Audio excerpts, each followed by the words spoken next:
कीजिए श्रद्धेय देवमणि द्विवेदी जी का माननीय विधायक लम्बुआ।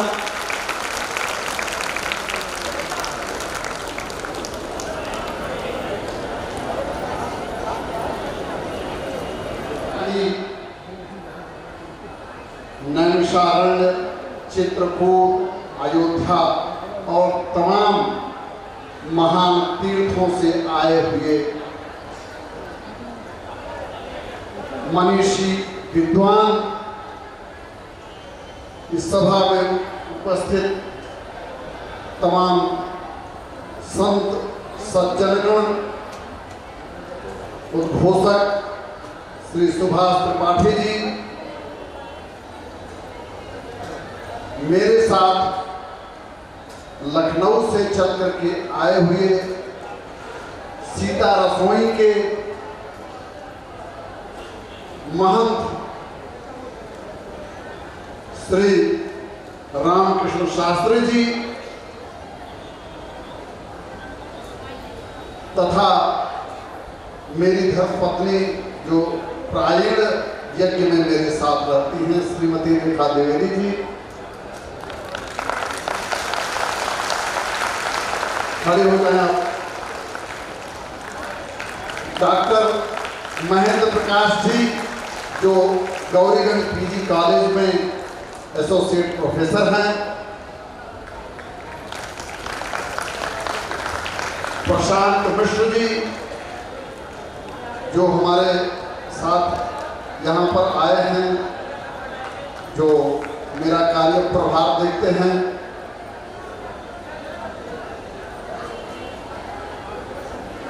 यहाँ पर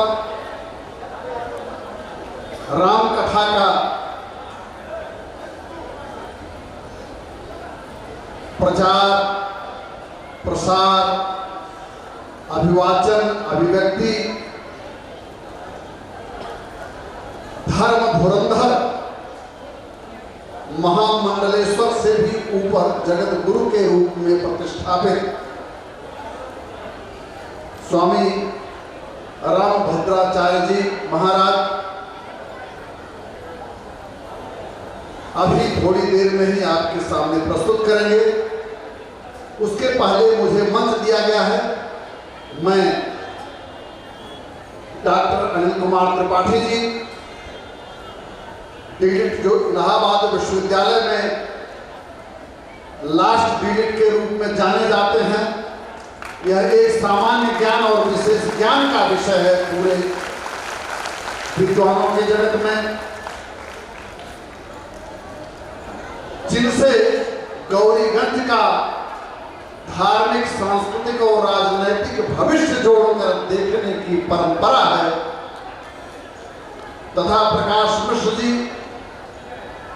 इस युगल में डॉक्टर अनिल कुमार त्रिपाठी और प्रकाश मिश्र दोनों लोगों ने जो इस तरह के आयोजन को कार्य रूप दिया है। अब उसके बाद तो जो भी देवी देवता छूटे हैं उन सबको सर्वेभ्यो देवेभ्यो नमः करके मैं अपनी बात शुरू करता हूं। 2:32 हुए हैं। सुभाष जी से मैं अनुमति चाहूंगा कि मुझे कितना समय है और कितने समय बोलना है। ठीक है, 15 मिनट मैं आप लोगों से बात करता हूं। सबसे पहले तो यह कि राम की कथा सभी विद्वान आपको बताते रहते हैं कि हरि अनंत, हरि कथा अनंता। हरि अनंत है और हरि की कथा भी अनंत है। इसमें कई बार यह होता है कि आप जो सबसे सामर्थ्यवान लोगों को देखेंगे, लगता है कि उन्हें हरि की कथा उनके भाग्य में नहीं होती। तो भगवान की कथा किसके भाग्य में होती है? जो भाग्यवान हैं उन्हें प्रिय होती है। ये क्षमता वालों को नहीं। हरि की कथा क्षमता वालों के लिए नहीं, ये ममता वालों के लिए होती है। और ममता वाले ही लोग भगवान की कथा के रस का पान कर पाते हैं।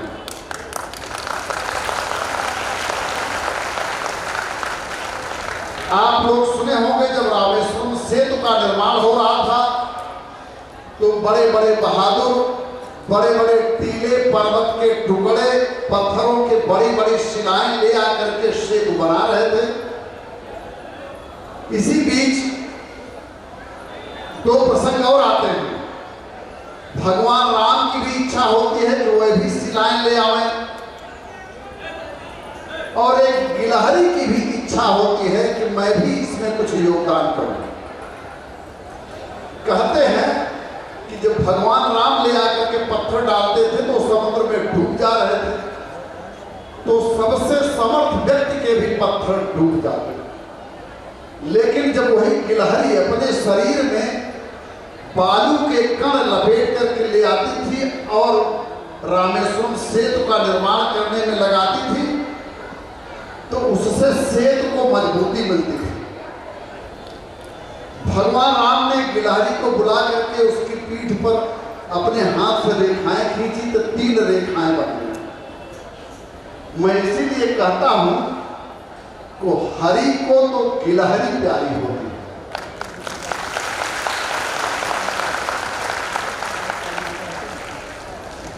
तो भगवान को सबसे क्षमता वाला बड़ी ताकत वाला व्यक्ति पसंद नहीं है, उनको तो गिलहरी ही प्यारी है। कहते हैं सूरज जब अस्त होने लगा तो सितारों से पूछा कि मेरे बाद इस दुनिया को कौन प्रकाशित करेगा। सूरज जब अस्त होने लगा तो पूछा कि मेरे बाद इस दुनिया को कौन प्रकाशित करेगा। सितारों ने कहा पूरी दुनिया को प्रकाशित करने की मेरी क्षमता नहीं है, लेकिन ममता मेरी इतनी है कि हम जहां भी रहेंगे टिमटिमाते रहेंगे।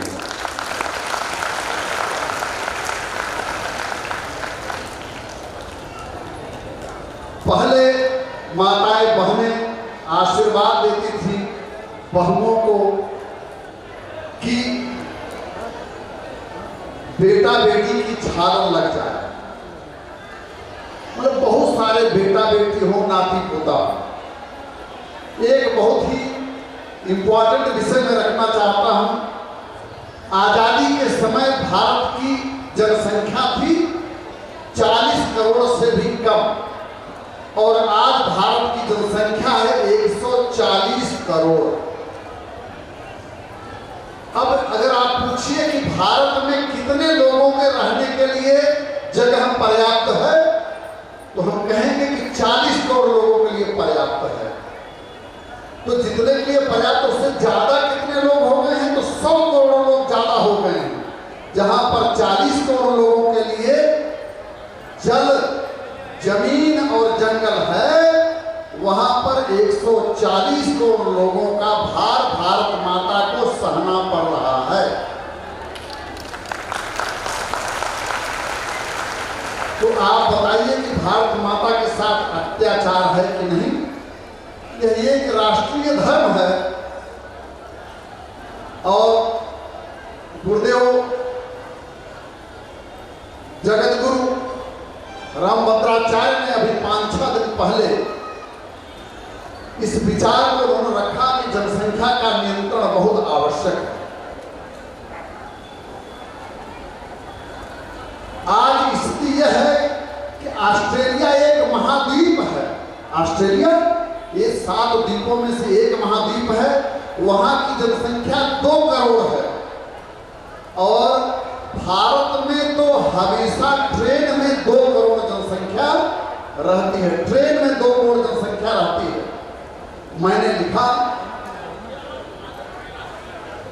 कि महाद्वीप जितनी जनसंख्या अब ट्रेनों में रहती है,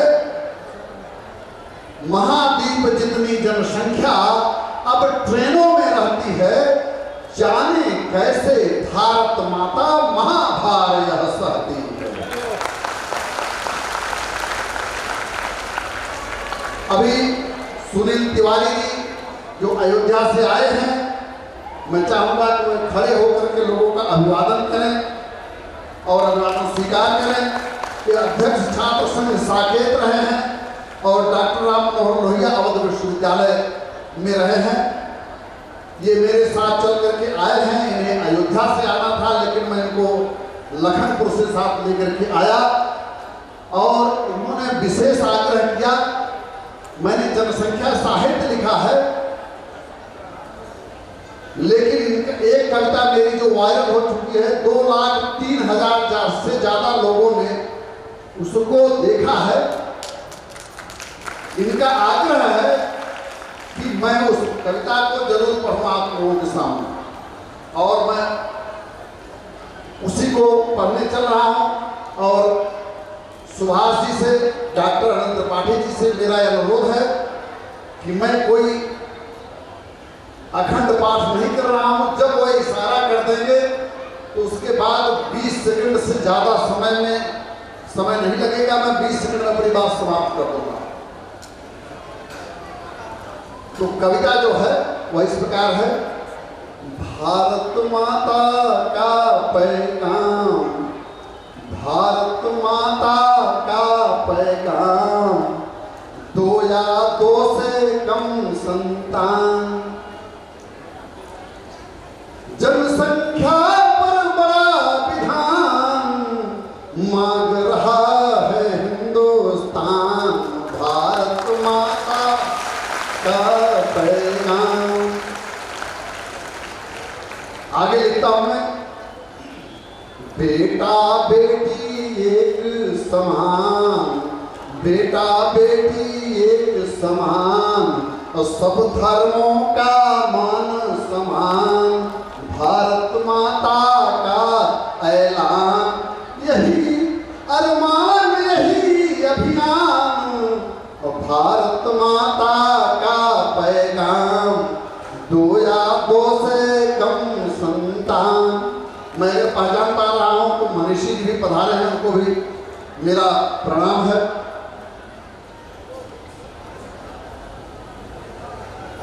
और श्री कृष्णदेव त्रिपाठी जी बैठे हुए हैं। भेटुआ में मेरे पिताजी के साथ पढ़ाए, पंडित पार्श्वनाथ शास्त्री जी के साथ। मैं उन तक भी अपना चरण स्पर्श। ज्यादा खींच न ज्यादा दान, ज्यादा खींच न ज्यादा दान, सबको सन्मति दे भगवान, 2 या 2 से कम संतान। अब इस पर ज्यादा बहस करने की जरूरत नहीं है। ज्यादा बहस न ज्यादा ज्ञान, ज्यादा बहस न ज्यादा ज्ञान, सीधा सीधा लो संज्ञान, कि 2 या 2 से कम संतान। भारत माता का ऐलान, भारत माता का ऐलान, 2 या 2 से कम संतान। जय श्री राम, जय श्री राम, जय श्री राम, जय सिया राम। भारत माता का पैगाम, जनसंख्या पर बड़ा विधान, जनसंख्या पर बड़ा विधान मांग रहा है हिंदुस्तान, मांग रहा है हिंदुस्तान।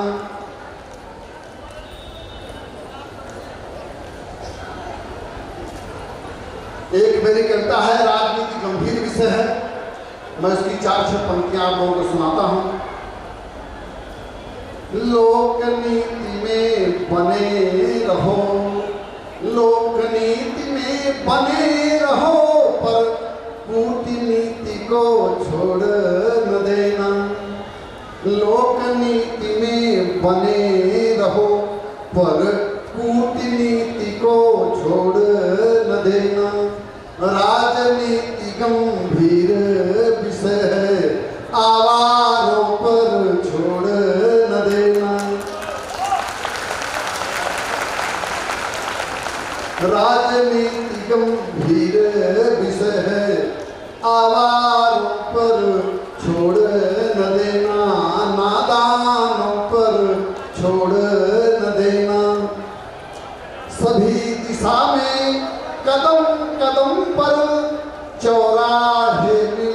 जाते हैं। हम राहों को गुमराहों को चौराहों पर छोड़ न देना। राजनीति गंभीर विषय है, आवारों पर छोड़ न देना। धन साधन संसाधन मिलकर जहां नहीं ले जाते हैं। क्या? धन साधन ईंधन संसाधन जहां नहीं ले जाते हैं, वहां साधना ले जाती है, वहां साधना ले जाती है। कभी साधना छोड़ न देना। राजनीति गंभीर विषय है, नादानों पर छोड़ न देना, नादानों पर छोड़ न देना। सभी मरीजों को दुनिया में चाह की होती है। सभी मरीजों को दुनिया में चाह की होती है। सभी मरीजों को दुनिया में चाह की होती है। बीमारों को दवा डॉक्टर, बीमारों को दवा डॉक्टर, उपचारों पर छोड़ न देना। राजनीति गंभीर विषय है, नादानों पर छोड़ न देना। और आगे लिखते हैं, कई काम चेले अपने ही अस्तर से कर देते हैं। कई काम चेले ही अपने अस्तर से कर देते हैं। रामचंद्र से काम पड़े तो, रामचंद्र से काम पड़े तो हनुमानों को छोड़ न देना। राजनीति गंभीर विषय है, सागर मंथन सिर्फ देवता लोग कहाँ कर पाते हैं। सागर मंथन सिर्फ देवता लोग कहाँ कर पाते हैं। सागर मंथन सिर्फ देवता लोग कहाँ कर पाते हैं। बड़े काम में असुरों से भी सेवा लेना छोड़ न देना। राजनीति गंभीर विषय है, आवारों पर छोड़ न देना। और अब इसके बाद मैं चाहता हूं कि मंच के लिए समय हो गया है। अगर हमसे माइक कोई लेंगे तो ठीक है, नहीं तो आप लोगों को मैं भजन सुनाऊंगा।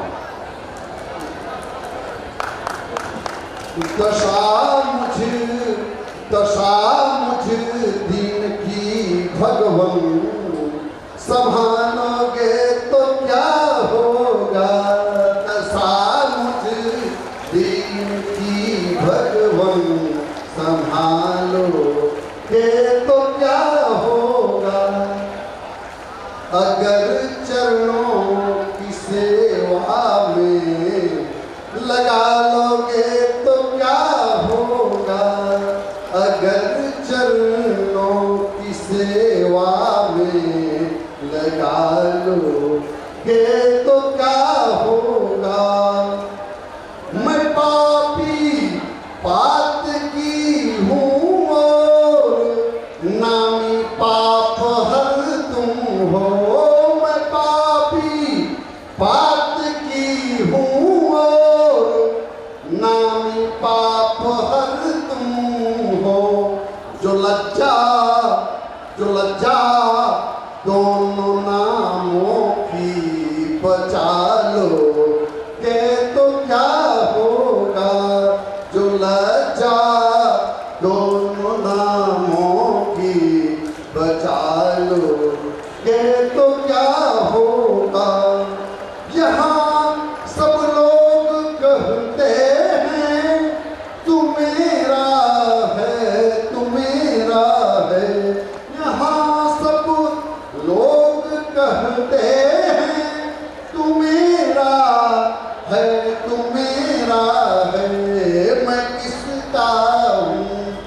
मैं किसका हूँ कि झगड़ा मिटा दो के तो क्या होगा।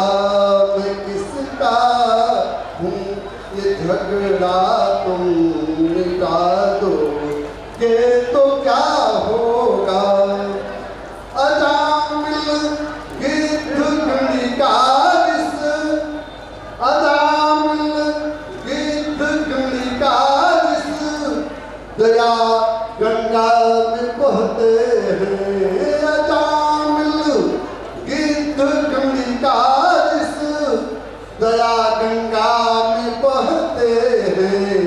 उसी में देव सा पापी बहालो ये तो क्या होगा। उसी में देव सा पापी बहालो ये तो क्या होगा। तो क्या होगा। तो क्या होगा। और हमारे लिए जो मंच का आदेश हो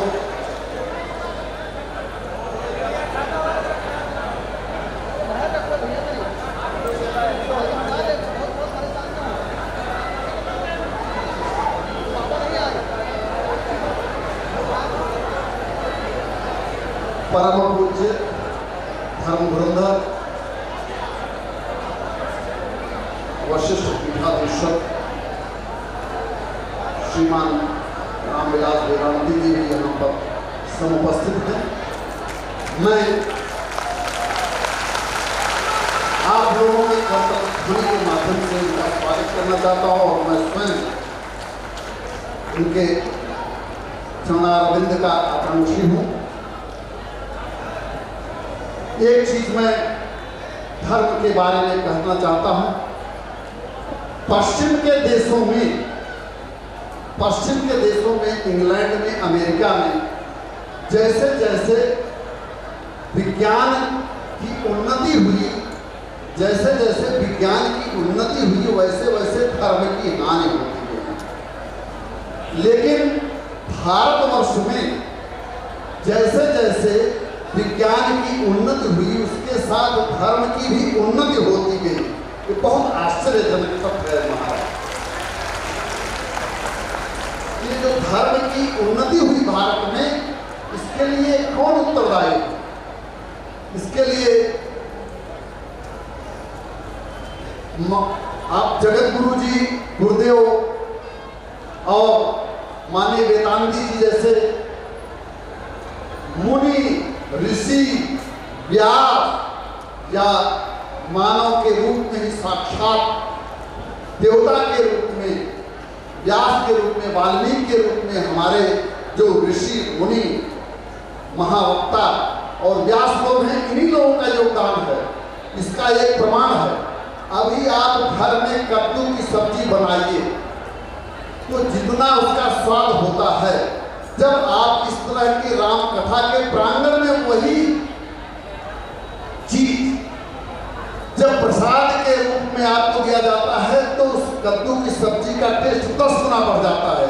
वैसे ही राम कथा आप अपने घर में सुनिए, पढ़िए, तो जितना उसका आनंद आता है उसका 10 गुना आनंद इस तरह के पांडाल में मुनियों के मुख से सुन करके, मुनियों के मुखारविंद से सुनकर उसका आनंद 10 गुना हो जाता है। तो आप जैसे ऋषियों मुनियों के प्रभाव से ही राम की कथा पूरी दुनिया में फैल गई और राम तुम्हारा चरित्र स्वयं ही काव्य है। राम तुम्हारा चरित्र स्वयं ही काव्य है, कोई भी कवि बन जाए सहज संभाव्य है। और आप देखेंगे कि जगत गुरु जी जब आप लोगों के समक्ष धर्म के बारे में, राम कथा के बारे में जब वो विश्लेषण करेंगे, उस कथा का प्रस्तुतीकरण करेंगे, तो उसमें हम देखते हैं कि अंग्रेजी साहित्य से, हिंदी साहित्य से, संस्कृत साहित्य से, अवधी साहित्य से और अन्य भाषाओं से भी जो भाव मिलते हैं उनको निचोड़ करके आपके सामने एक साथ प्रस्तुत करते हैं और उस कथा को समझने में आपको वैसे ही कोई कोई मेहनत नहीं लगती जैसे अंगूर खाने में कोई मेहनत नहीं लगती।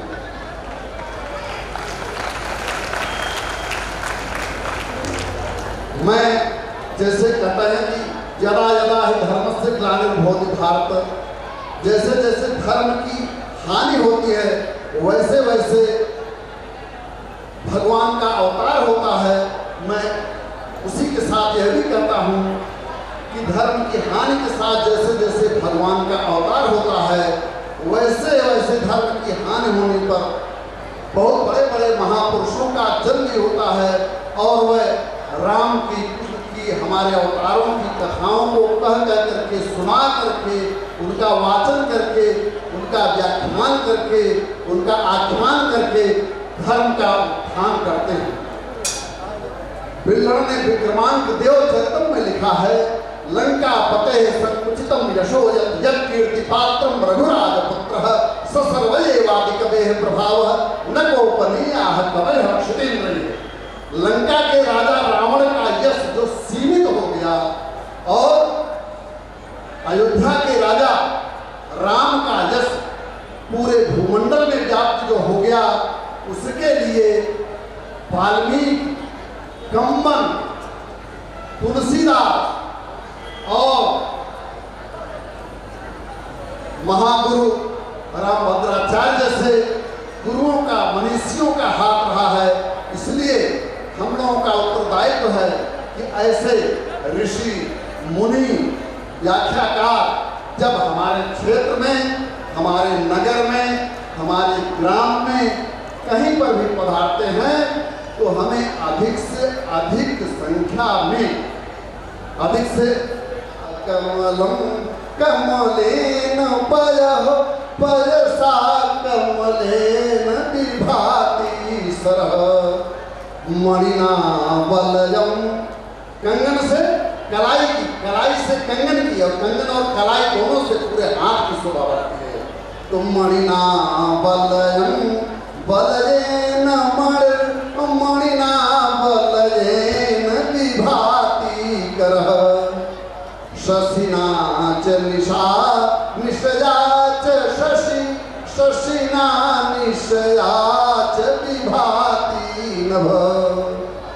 वक्त्रा श्रोत्रा श्रोत्रा वक्ता वक्त्रा श्रोत्रा च विभाति सभा। तो आज ऐसी ही सब उपस्थिति है कि हम जब किसी विद्वान को सुने तो उसके लिए क्या सम्मान है, उसकी कविता को सुनना, उसके आख्यान को सुनना ही उसका सबसे बड़ा सम्मान है। किसी कवि ने लिखा है कि हे भगवान मुझे और चाहे जितनी तकलीफ दे देना और चाहे जितना दंड दे देना, लेकिन नीरस लोगों को कविता सुनाने की नौबत आवे, नीरस लोगों को कविता सुनाने की नौबत आवे, ऐसा कष्ट कभी मत देना।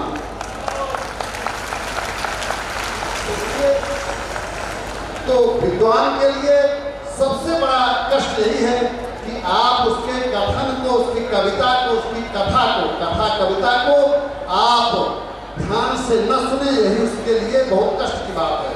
और अगर आप उसकी कविता को सुनते हैं तो यही उसके लिए सबसे बड़ा सम्मान है। तो लिखा है कवि ने, इतर पाप शतानि यथेच्छया, इतर पाप शतानि यथेच्छया, वितरतान् सहे चतुरानना। इतर पाप शतानि यथेच्छया, वितरतान् सहे चतुरानना। अरसिकेषु अरसिकेषु कवित्व निवेदनम्, अरसिकेषु कवित्व निवेदनम्। शिरसि मालिक मालिक मालिक, शिरसि मालिक मालिक मालिक। अब आप लोगों से फिर एक बार मैं उसी बात पर आता हूं कि जनसंख्या की बात कैसे आ गई कथा। मैं आपसे कहता हूं कि गुरुदेव रामभद्राचार्य जी आज से 10 दिन पहले एक ऐसे विद्यालय में कार्यक्रम के शुभारंभ में मुख्य अतिथि के रूप में गए थे, जहां पर जरूरतमंद लोगों को, गरीब बच्चों को बिना किसी शुल्क के, बिना किसी फीस के लखनऊ में पढ़ाया जाता है। हमें IAS के लिए, PCS के लिए, इंजीनियरिंग के लिए, डॉक्टरी के लिए कोचिंग दी जाती है। वहाँ पर गुरुदेव ने साफ साफ कहा कि भारत की जनसंख्या को नियंत्रित करने की जरूरत है और हमें अगली पीढ़ी के लिए सोचना पड़ेगा। मैंने उसी बात पर और आगे लिखा कि राजनीति की नहीं, हमें तो लोकनीति की चिंता है। राजनीति की नहीं, हमें तो लोकनीति की चिंता है। अगले चुनाव के साथ साथ अगली पीढ़ी की चिंता है।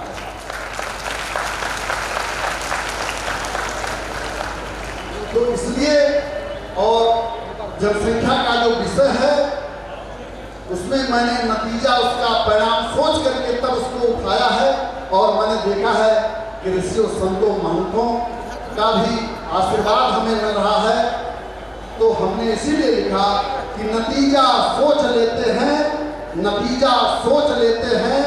तभी कुछ काम करते हैं, नतीजा सोच लेते हैं तभी कुछ काम करते हैं और नतीजा देख लेते हैं तभी आराम करते हैं। तो इसीलिए भारत माता को क्या स्वीकार है? एक बच्चा, एक परिवार में एक पत्नी को एक बच्चा जो है वह भारत माता के ऊपर उपकार है। एक ही बच्चा पैदा करना भारत माता के ऊपर उपकार है। 2 बच्चे पैदा करने पर भारत माता को स्वीकार है और 2 बच्चे से ज्यादा पैदा करना भारत माता के ऊपर भार है और उसको धिक्कार है। मैं इन्हीं शब्दों के साथ मैं आप लोगों को एक तो और विचारों की तरफ ले चलता हूं कि हमारी संस्कृति, हमारा देश वसुधैव कुटुंबकम का है। हम लोग सनातन और सुशासन के पक्षधर हैं और आज सौभाग्य का विषय है, मैं भाजपा से विधायक हूँ लभुआ कुशभवनपुर से, लेकिन मैं पार्टी का कोई प्रचार नहीं करने आया हूँ, न मैं पार्टी की कोई मैं चर्चा कर रहा हूँ और चर्चा करना चाहता हूँ। लेकिन भारत का लक्ष्य सनातन और सुशासन है। सनातन और सुशासन है, 2 ही चीजें हैं। और सनातन क्या है? भारत की परंपरा में जो कुछ भी अच्छा रहा है, भारत की हजारों साल की परंपरा में जो भी अच्छी परंपराएं रही हैं उन्हीं को स्वीकार करना और उन्हें ही आगे बढ़ाना सनातन है।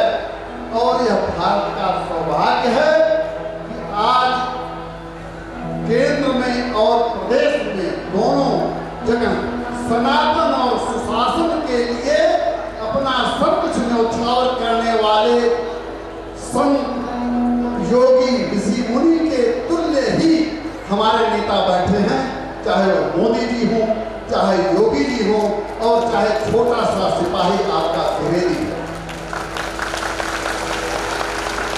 यह सनातन के लिए स्वर्णकाल है और हमको लगता है कि इसीलिए पहले लोग शायद 20 मिनट आधे घंटे की सत्यनारायण की कथा सुनते थे, फिर हनुमान चालीसा 20 मिनट में कहते थे, लेकिन धीरे धीरे लोग 3 दिन की कथा, फिर 7 दिन की कथा और यहाँ पर गौरी गंगा मेठी की धरती पर 10 दिन की कथा चली है। इसी को कहते हैं सनातन की उन्नति। जहाँ सनातन होता है वहाँ सुशासन होता है, जहाँ सुशासन होता है वहाँ पर सनातन होता है और जहाँ पर सनातन और सुशासन दोनों होता है, उसे ही हम राम राज्य कहते हैं। अभी एक विचार गुरुदेव रामभद्राचार्य जी ने लिया था कि रामचरितमानस को भारत का राष्ट्रीय ग्रंथ घोषित किया गया। मैं इस बात का शत समर्थन करता हूं और यह बात मैं गुरुदेव के सामने कहना चाहता हूं, फिर से रिपीट करूंगा, लेकिन मैं अभी आप लोगों से मैं कह रहा हूं कि यह बात मेरे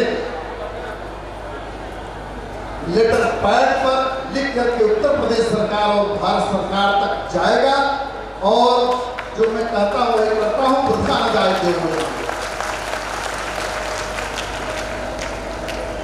और रामचरितमानस ही क्यों? वह इसीलिए कि डूब रही थी, जिसमें मुगलिया शासन अपने चरम पर था।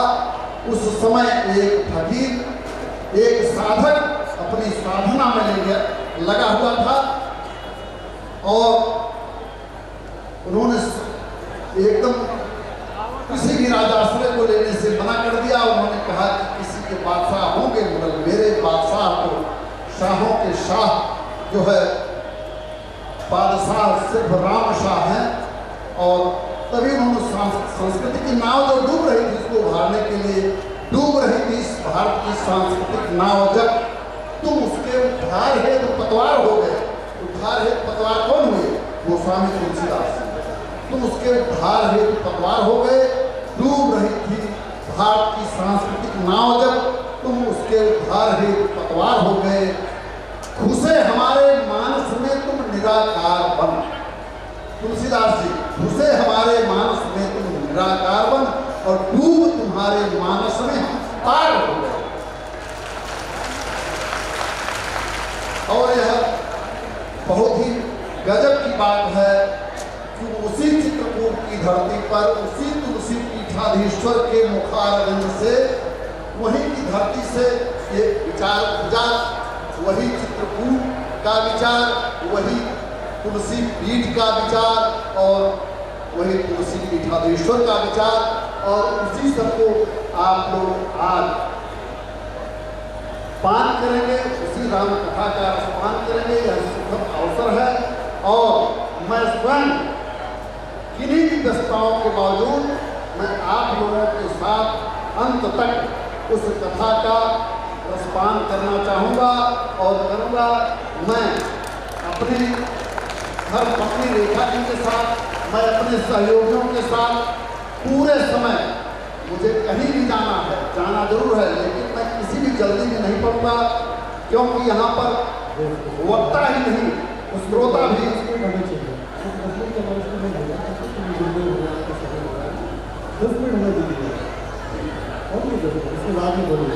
अच्छा ठीक है।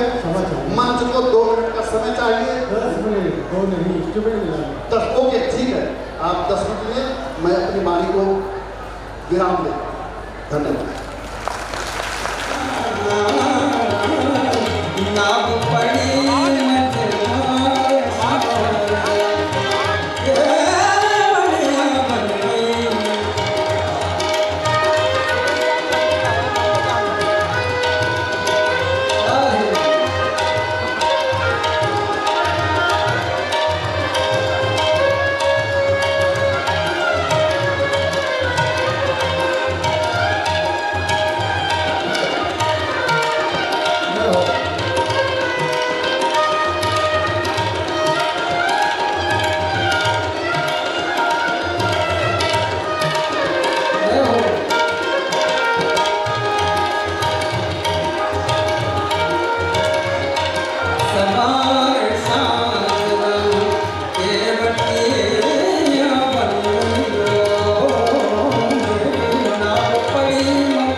आपको सुनाई नहीं देगा, आनंद नहीं आएगा, सीटी मारे बना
कथा के इस पवित्र पाठशाला में उपस्थित संपूर्ण जनमानस की ओर से जगत गुरु रामानंदाचार्य तुलसी पीठाधीश्वर स्वामी श्री रामभद्राचार्य जी के चरण कमलों में पुनः पुनः दंडवत प्रणाम प्रस्तुत करता हूँ।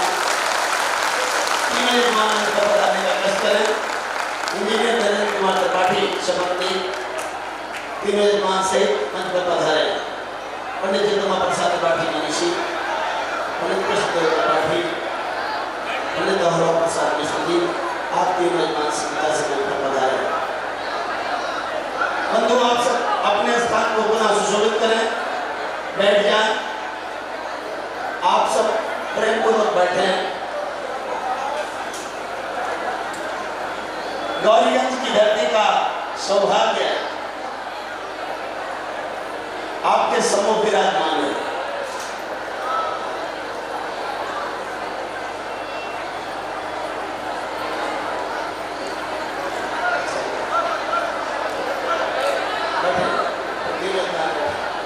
आप सब शांत रहें, मन ही मन अपने सौभाग्य की सराहना करते रहें।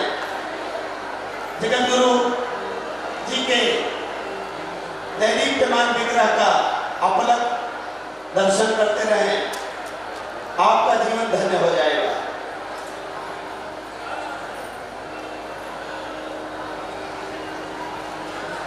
बंधुओं, ये बहुत ही विलक्षण क्षण है, इनको सजो कर रखना।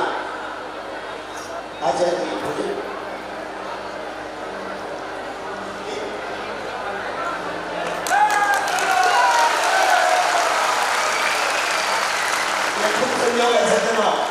अयोध्या की धरती से वशिष्ठ पीठाधीश्वर पूज्य श्रद्धेय रामविलास वेदांती जी महाराज का भी आगमन हुआ है। गौरीगंज की धरती पर दो महान विभूतियों का एक साथ एक मंच पर होना निसंदेह आपके सौभाग्य में चार चांद लगाना। श्री सियावर रामचंद्र भगवान की आज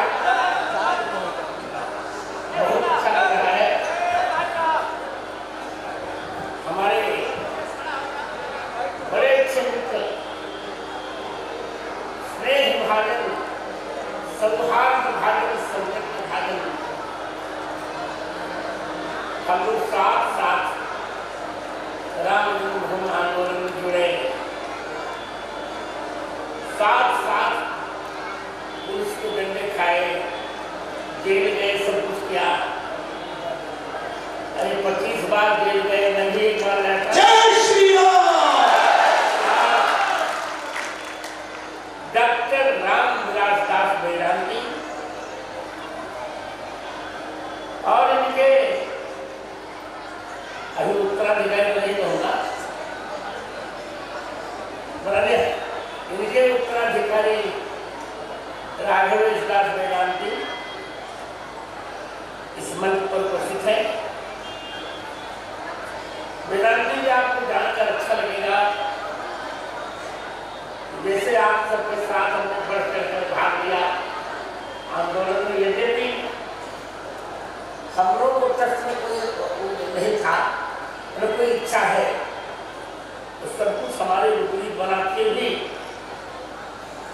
और कालकूट भूत करके भी हमने अपने माध्यम से श्री राम जन्मभूमि तीर्थ न्यास को 22 करोड़ 51 लाख रुपए दिलवाया। जय श्री राम, जय श्री राम।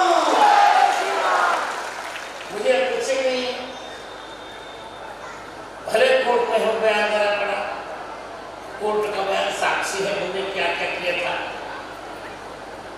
भगवान का मंदिर बने यही पर्याप्त है। हम लोग बहुत पट पा चुके, ये भी 3 बार सांसद रहे हैं। मैं आपका जगत गुरु हूँ ही, और जगत गुरु भी हूँ जिनके द्वारा अनुमोदित जगत गुरु से नहीं। आज मैं अपने अनुज का बहुत बहुत स्वागत कर रहा हूँ और बालिका पुलिस के पश्चात थोड़ी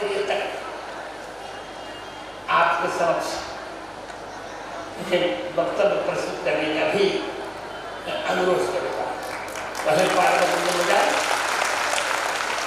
ओम अपवित्रः पवित्रो वा सर्वावस्थांगतो विवाह स्मरेत् पुंडरीकाक्षं सवाह्याभ्यन्तरश्रुति पुनातो पुंडरीकाक्षः पुनातो तथा जमान्। ओम श्री रामाय नमः। ओम श्री रामभद्राय नमः। ओम श्री रामचंद्राय नमः। अस्तौ प्रक्षाल्य श्री सीतारामाभ्यां नमो नमः। अथ ध्यानम्। ओम मूर्धानन्दितो हरतिं पृथिव्या वैश्वानरमृत आजातमग्निं भवित्वं सम्राजमतिभिञ्जनानामासन्न पात्रं जनयन्त देवाः। ध्यायामि श्रीमद्जगद्गुरवे नमः। त्रिणकालपादभ्यां नमो नमः। अथ स्नानम्।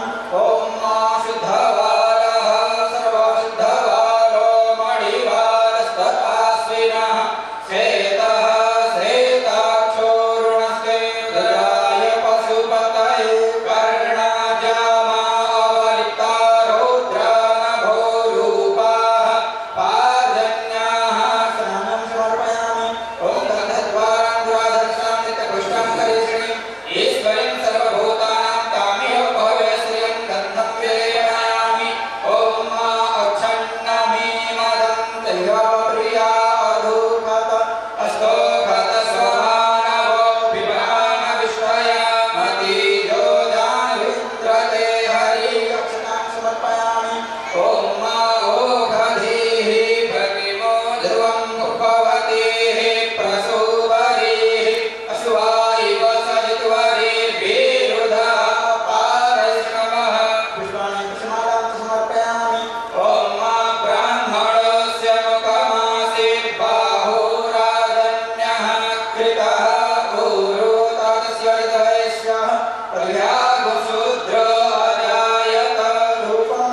जगत गुरु जी की प्रबल जगत गुरु जी के पूजन के लिए लंबुआ की धरती से पधारे हुए विद्वान विधायक श्रद्धेय देवमठ द्विवेदी जी महाराजा श्री को अंग वस्त्र भेंट करेंगे, पूजन करेंगे और कुछ विशेष पवित्र भावना महाराजा श्री के समक्ष मात्र गिने चुने शब्दों में रखेंगे। इसके पश्चात बंधुओं, जैसे कि स्वामी जी की आज्ञा है और हम सबका सौभाग्य भी कि आज हम सबको वशिष्ठ पीठाधीश्वर स्वामी श्री रामविलास दास वेदांती जी महाराज का आशीर्वाद प्राप्त होगा।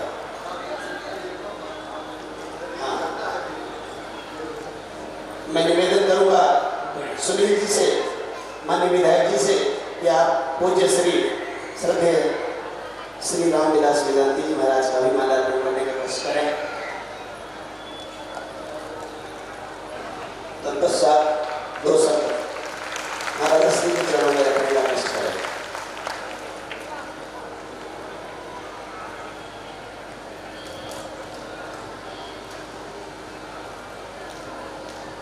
जगतगुरु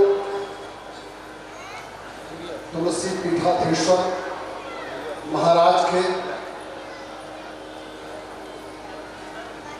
चरणों का चंचरी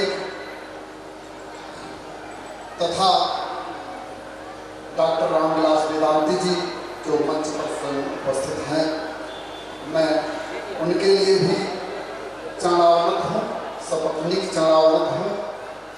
आप की वाणी, जगत गुरुदेव की वाणी अशेष विघ्नों का प्रतिषेध करने में दक्ष है। महाराज जी स्वयं कहते हैं कि किसानों का कण और विद्वानों का क्षण नहीं नष्ट करना चाहिए। मैं उनके सम्मान में कहता हूँ, पाई पाई का पल पल का हर पल इस्तेमाल करो। पाई तो पल भर को छोड़ो, पर पल को पल भर छोड़ न देना।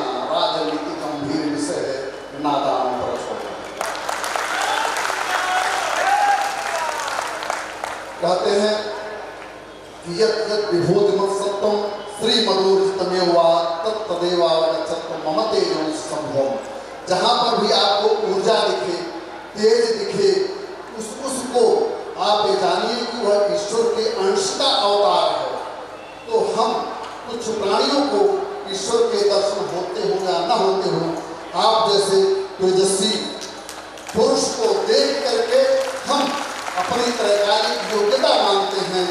हर तहम संपत हेतु शुभ से पूर्वाचरित ही कृतम शुभ शरीर भाजाम भवदीय दर्शन व्यनक्ति काल हृदय योग्य।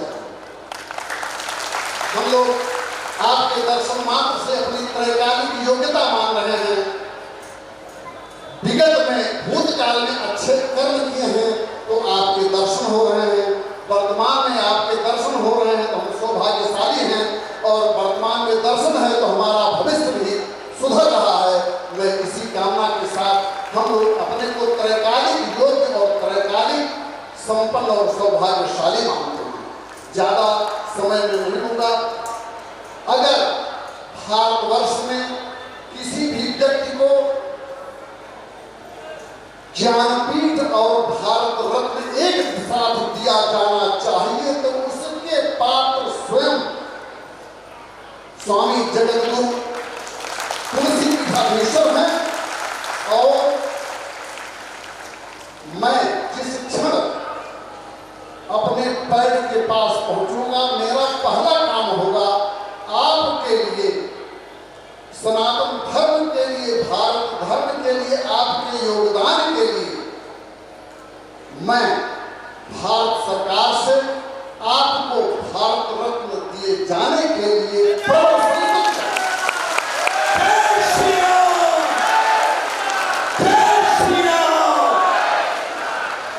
मैं तो कोई साधक और महात्मा महात्मा नहीं हूँ, मैं विद्वानों के चरण का चंद्रीक हूँ, मैं धर्म धुरंधर लोगों के चाव में औनत रहने वाला एक तुच्छ प्राणी हूँ।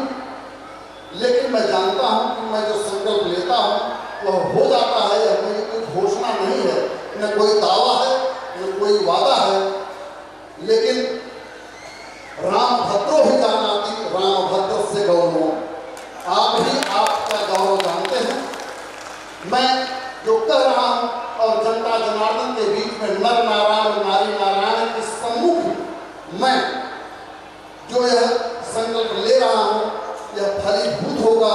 ऐसी शक्ति हमें आप लोगों से प्राप्त होगी और सनातन धर्म के रक्षणार्थ आपकी जो प्रस्तुति और उपस्थिति हुई है सर्वोच्च न्यायालय के सामने, मैं उसको भी जानता हूँ। और आपने जिन मूर्धन्य ग्रंथों की रचना की है उनमें से कतिपय का अध्ययन करके रसाप्लावित होने का मुझे अवसर मिला है। इसलिए मैं पुनः अपनी मनोकामना को दोहराता हूँ, जिसमें आप सबकी मनोकामनाओं को समाहित और शामिल करता हूँ कि आपको ज्ञानपीठ और भारत रत्न एक साथ दे करके एक मिसाल कायम करने का भारत सरकार का कर्तव्य बनता है। और इसके लिए अगला पैड जो लिखा जाएगा, मेरा लेटर पैड लिखा जाएगा, वह इसी कार्य के लिखा जाएगा, तब किसी अन्य कार्य के लिखा जाएगा। जय श्री राम, जय श्री राम। ऐसा मंच देने के लिए, ऐसी उपस्थिति के लिए मैं इस क्षेत्र के वर्तमान गौरव, भावी भविष्य डॉक्टर अनिल कुमार त्रिपाठी जो इलाहाबाद विश्वविद्यालय के तथा प्रकाश मिश्री, इन दोनों लोगों के युगपत प्रयास से जो यह परिणाम निकला है, मैं उसकी भी दाद देता हूँ। मैं उसको भी अपनी तरफ से उसके लिए धन्यवाद करता हूँ कि हमें ऐसा गौरवपूर्ण मंच अमेठी की गौरीगंज की पावन धरती पर मिला है। गुरुदेव की एक श्लोक में मैं अपनी शुभकामना कहते हुए पहले तो एक चीज ये इससे पहले आधी पंक्ति कि कुलम पवित्रम जननी दाथा वसुंधरा सार्थवती चतुर्वेदी, आपको जन्म दे करके न सिर्फ कुल पवित्र हुआ है, न केवल माँ आपकी कृतार्थ हुई है, बल्कि वह धरती भी धन्य हो गई जिसने आपको जन्म दिया था। मैं आपकी दो वाणियां थी, अभी 5 दिन पहले मुझे सुनने का अवसर मिला था कि पाक में जो भारत का हिस्सा चला गया है वह भारत में फिर से शामिल हो जाए और रामचरितमानस को, श्री रामचरितमानस को भारत का राष्ट्रीय ग्रंथ माना जाए।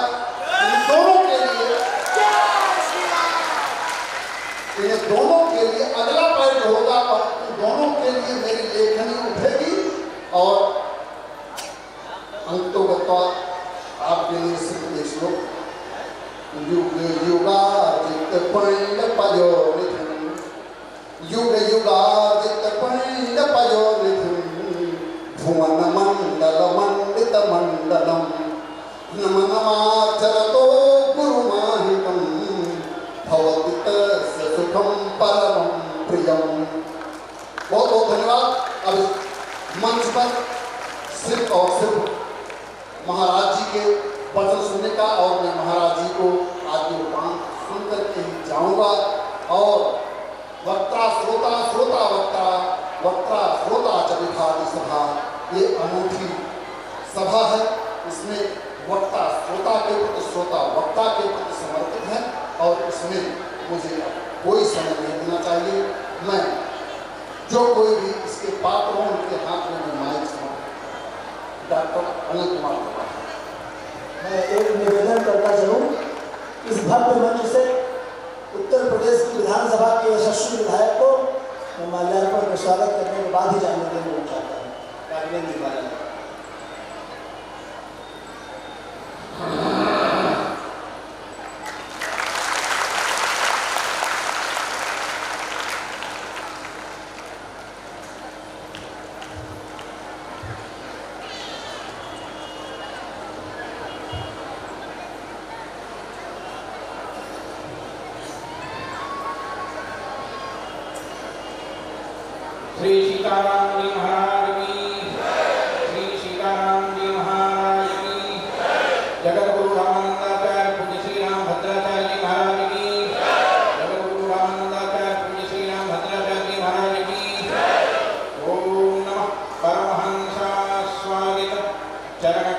तुलसी मकरंदाय भक्तजनमानस निवासाय श्री रामचंद्राय। भारतीय संस्कृति साधना के प्रति सत्धर्म संरक्षण विचक्षण वरेण्य लोकोत्तर गुणगंडलय विद्युत जनमानस सहृदय हृदय श्रोवण गीतरागी विरागी त्यागी तत्वनिष्ठ परम सम्मानीय जगत गुरु रामानंदाचार्य पूज्य स्वामी रामभद्राचार्य जी महाराज, यहाँ लंबुआ के विधायक देवमणि त्रिपाठी जी, डॉक्टर अनिल त्रिपाठी जी, यहाँ पर उपस्थित सभी महानुभावों, माताओं, बहनों, पत्रकार बंधुओं, आज परम सौभाग्य है कि मैं सन 2004 के बाद, सन 2004 में मैं यहाँ आया था, इसके बाद आप सब लोगों के बीच उपस्थित हो रहा हूँ। हमारे परम पूज्य जगत गुरु रामानंदाचार्य पूज्य रामभद्राचार्य जी महाराज और हमने और हमारे विश्व हिंदू परिषद के लोगों ने, राष्ट्रीय स्वयंसेवक संघ के लोगों ने, भारतीय जनता पार्टी के लोगों ने राम जन्मभूमि की जो लड़ाई हमारे अयोध्या के गौरव दिगंबर अखाड़ा के पूज्य महंत परमहंस रामचंद्र दास जी महाराज, माननीय अशोक सिंघल जी, पूज्य महंत अभेद्रनाथ जी महाराज ने प्रारंभ किया था, और जिसके लिए हम सब लोगों ने सरयू के तट पर, गंगा के तट पर और दिल्ली में रामलीला मैदान में संकल्प किया था कि अयोध्या में भव्य रामलला का मंदिर बनना चाहिए। और मैं निवेदन करना चाहता हूँ, सन 2004 में जब प्रधानमंत्री की गद्दी पर नरेंद्र दामोदर दास मोदी जी बैठे, तब लोगों को आशा जगी कि राम मंदिर बनेगा। लेकिन 2018 तक लोगों ने सोचा था कि अब मंदिर नहीं बनेगा, अब केवल राजनीति हो रही है। जगत गुरु रामानंदाचार्य पूज्य स्वामी रामभद्राचार्य जी महाराज साक्षी हैं।